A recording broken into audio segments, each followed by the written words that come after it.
Hello everyone and welcome back to my channel. My name's Rhiannon and today I'm going to be giving you guys my May TBR and the 11th round of Rhiannon's Bookish Bingo.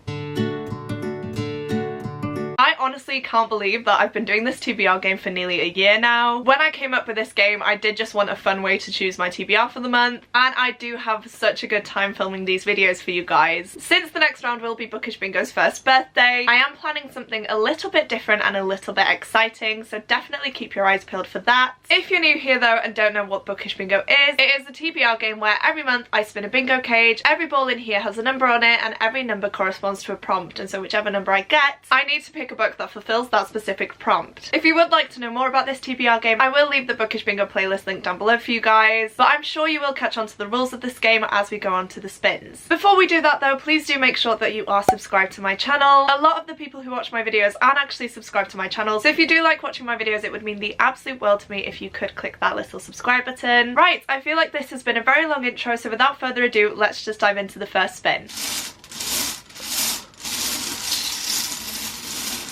It's not very clear, but the first spin is number 17. So the first spin gave us number 17, and unfortunately number 17 is not on the bingo board. The prompt for that though is to read a book club book, and for that one I've gone for The House in the Cerulean Sea by TJ Klune. In case you guys don't know, I am a Patreon for Chloe from Books with Chloe, and she does host a Patreon exclusive book club. This is the pick for May, and I honestly cannot wait to dive into this book. I've heard nothing but amazing things about this since it came out, and I feel like recently as well it's had a bit more hype again, so it just really made me want to read it as soon as possible, and I'm really glad that I've managed to squeeze it into my TBR. In true Rhiannon fashion, I am just going to read you the synopsis for this because I feel like I would do an awful job at explaining it. So it does just say, a magical island, a dangerous task, a burning secret. Linus Baker is a by-the-book caseworker in the department in charge of magical youth. At 40, he lives in a tiny house with a devious cat and his old records for company. But his quiet life is about to change. Linus is summoned by extremely upper management and given a curious and highly classified assignment. Travel to an orphanage on a distant island and determine whether 6 dangerous magical children are so dangerous, in fact, that they're likely to bring about the end of days. When Linus arrives at the strangest of islands, he's greeted by a series of mysterious figures, the most mysterious of which is Arthur Parnassus, the master of the orphanage. As Linus and Arthur grow closer, Linus discovers the master who would do anything to keep the children safe, even if it means the world has to burn, or worse, his secret comes to light. The House in the Cerulean Sea is an enchanting love story masterfully told about the profound experience of discovering an unlikely family in an unexpected place and realising that family is yours. That just sounds absolutely amazing. If you don't know me, I love the found family trope, and I feel like this one's just going to give me all of those amazing vibes. I have also heard that this is like a middle grade book for adults, which is very intriguing to me, and all in all, I'm just so excited to get to it, and I feel like it's one I'm going to read very, very soon.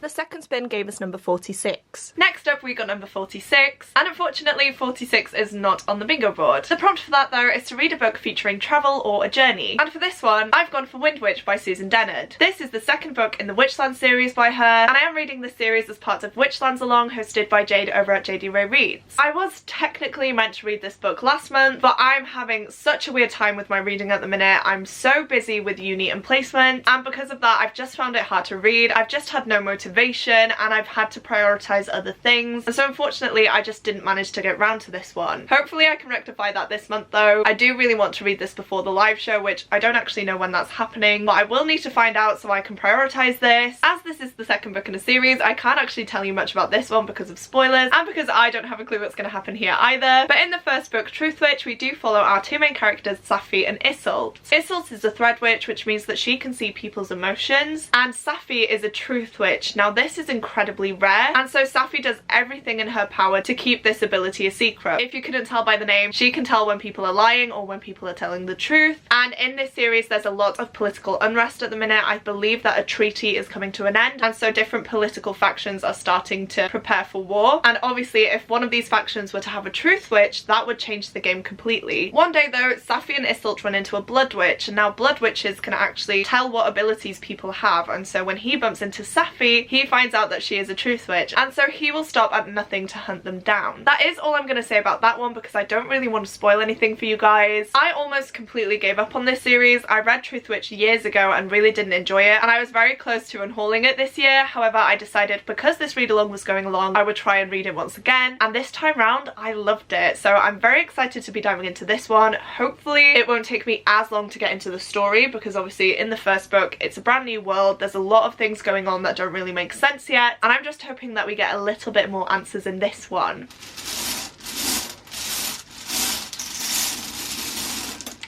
The third spin gave us number 35. Next up we got number 35, and again 35 is not on the bingo board, but the prompt for that is to read a book set at sea. I actually had a really tough time choosing a book for this prompt. I feel like I have so many books that are set at sea, but honestly when I was trying to choose a book for this prompt I just could not think of a single one. Luckily though, I remembered that we did in fact get a book set at sea in a Fairy Loot box a few weeks ago, and that book is Fable by Adrian Young. This is actually a book that I've been wanting to get to for a while now, but I just never end up gravitating towards it for some reason. There are always other books that I want to prioritise, and so this has just been put to the side. So in a way I am glad that we got this prompt because I'm not sure when I actually would have gotten around to this book otherwise. So in this book we follow our main character Fable, and she is actually the daughter of one of the most successful traders in the Narrows. The sea is the only home she's ever known, and it's actually been 4 years now since she watched her mother drown in a storm. After the death of her mother, her father for some reason decided to drop her off on a secluded island. This particular island is full of thieves and it doesn't really have any food or other resources, and so to survive she must rely on her unique skills that she inherited from her mother. The only thing that keeps Fable going is the thought of getting off the island and of going back to her father, and so to do that she enlists the help of a young trader named West. That is all I want to know diving into this book. I feel like anything else would be kind of spoilery. It sounds like a very fun adventure story filled with revenge and danger at every turn, and this is actually a relatively small book, so I am hoping that I can fly through this one relatively quickly.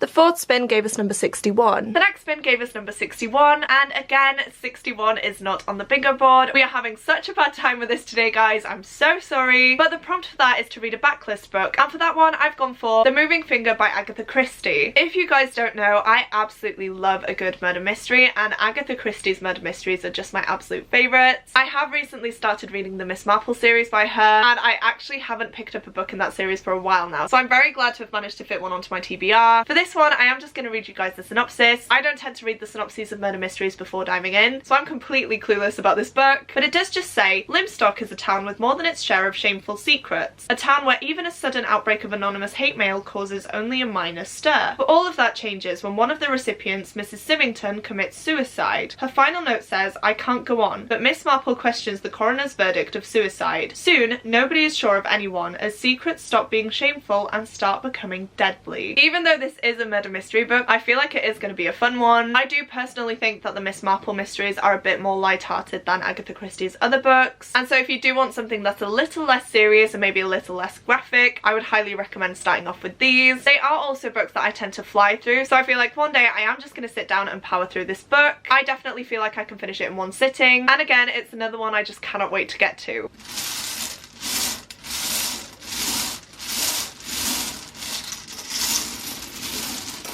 And then the last spin gave us number 64. So we finally made it to the last spin, and that one did give us number 64. And I actually cannot believe this, guys, but we have not crossed off a single number on the bingo board this month. What is going on? I really thought we would have a giveaway this month. I'm so sorry that that hasn't happened. Hopefully next month we will get another number crossed off, but now I just feel really sad because I really did want to host a giveaway. I feel like it's been so long since I've done one, but we will have to wait another month, unfortunately. The prompt for number 64 though is to listen to an audiobook. For this one, I am going to make life a little bit easier on myself, and I'm going to go with a book that I've already started, and that one is Fool's Errand by Robin Hobb. I don't know if you can tell, but I'd say I'm about halfway through this book now. That is where my bookmark's at, and it seems about right. I have started listening to this on my commute to and from placement every day, so I am slowly making my way through it. This one is a very chunky book. It's almost 600 pages, and it is one that's definitely going to take some time to get through, so I am just going to make this my main focus. I don't want to add another book into the mix because I don't want to feel pressured in any way. but I've been loving listening to this on my commute. If you don't know, this is the first book in the third trilogy in Robin Hobb's Realm of the Elderling series. It's a very extensive series with a lot of chunky books, and I am currently reading this as part of Elderlingalong, which is a read-along for the Catch-Up Book Club hosted by Becca from Becca and the Books, and every 2 months we read the next book in the series. I can't tell you anything about this book in particular because it would be a massive spoiler for the first trilogy, but in the first book in this very extensive world, we follow a boy named Fitz, who is the bastard-born son of Prince Chivalry. One day when Fitz is just a little boy, his grandfather does drop him off at the King's Keep and abandons Fitz to his fate there. Because of this, Fitz's father, Prince Chivalry, does abdicate the throne, and he does end up leaving the keep. To be useful to the crown, Fitz is actually trained as an assassin because he has a very unique political standpoint. He is obviously the son of a prince, but because of his bastard-born status, he isn't considered to be a part of this royal family. And so we follow Fitz as he tries to navigate his way through this court, as he faces a lot of different people and situations that will do anything in their power to get rid of him. That is all I'm going to say on that one. I feel like this is such a difficult series to describe. It's honestly best if you just dive into it not expecting anything. That's how I went into these books, and I fell head over heels in love with them. As we saw, I am around halfway through this book now, and I can safely say that I am loving it. It's so good being back in this world, seeing familiar characters again, and just seeing how everything has changed since the first trilogy. And then I do just quickly want to mention another book that I plan on reading this month, and that is Air of Fire by Sarah J Maas. Now this was on my TBR for last month, but again, I just did not find the time to read it, and this is one that I seriously need to prioritise because I am reading this as part of Tog-Along, which is a read-along for the Throne of Glass series, and I have now fallen behind, so I need to get a move on and read this one, and once I finish this one I will need to move on to the next book, which is Queen of Shadows as well. I feel like everyone knows what the Throne of Glass series is about, but if you don't, we do follow an assassin named Selena Sardothian, and at the start of this series she is actually enslaved in a mining camp. However, one day Prince Dorian offers her a bargain. She can compete in the King's Duel to find his new champion. If she wins, she will have to serve the king for a number of years, but ultimately will be free. If she loses, she will either be killed or she will be sent back to Endovia. Of course, Selena jumps at the chance to escape the mines, and so she makes her way to the castle. However, when she gets there and when she starts this competition, she finds that there's an evil at work in the castle, and so it's not only the competitors she has to look out for, but the dark magic that's at work here as well. I absolutely love this series. I honestly wish I could have read this book this month, but it's a chunky one, and I really do want to dedicate my time to reading this book. So I have pushed it onto this month's TBR in the hopes that I will sit down and read it. If I don't, I will be so angry at myself. I feel like this is one I'm definitely going to pick up soon. It's just such an easy series to fly through, and it doesn't take too much brain power, so I feel like once I find myself in a bit of a slump, I can turn to this one and just fall back into a world that I adore. So these are all of the books that I'm planning on reading in May. Honestly, I feel like this is a very achievable TBR. I'm saying that confidently now, but honestly, who knows how the month will go. These are all books that I'm very excited to get to though, and ones that I've heard nothing but good things about, which is definitely promising. If you've read any of these books, please do let me know your thoughts on them down below. Also, let me know which ones you think I should read first. Like I said, there are a few that I want to prioritise, but other than that, I don't really have a solid plan. I feel like I'm just going to see what type of mood I'm in and choose my books off of that. But that is it for today's video, guys. Once again, I'm really sorry that we didn't get a giveaway. I'm actually so sad about it, but the thing with these TBR games is that it's completely random, and so unfortunately this month just didn't go in our favour. Hopefully we'll get a number crossed off next month though, and I can host a giveaway. I just want to give back to you guys, especially now after hitting 2k as well. I just have so much love for this community, and it's just a little way for me to say thank you for all of your support. Before I get too soppy though, I am going to end this video here. Please don't forget to click the like button if you like this video, and the subscribe button if you'd like to see more content from me. Thank you so much for watching. It truly does mean the world to me, and I will see you soon in my next video. Goodbye!